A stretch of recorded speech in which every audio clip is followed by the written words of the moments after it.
महात्मा ज्योतिबा फुले आपल्याला अनेक रूपाने भेटतात.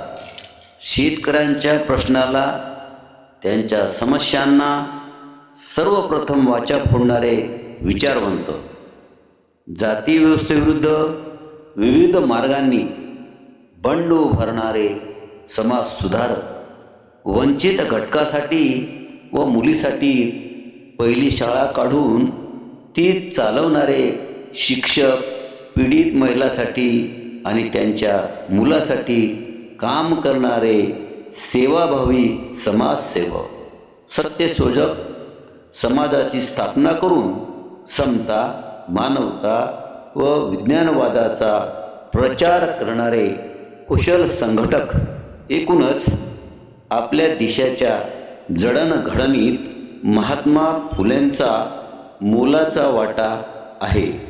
आज आपण जी मूल्ये घेऊन जगतो त्यांचा उगम महात्मा ज्योतिबा फुले यांच्या विचारात आहे.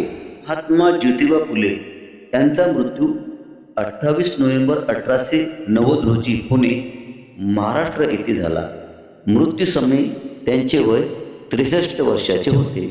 करिता मी धम्मदर्शी प्राचार्य एन.के. सावळे, थोर समाजसुधारक, क्रांतिज्योती महात्मा फुले यांच्या स्मृतीस विनम्र अभिवादन करतो.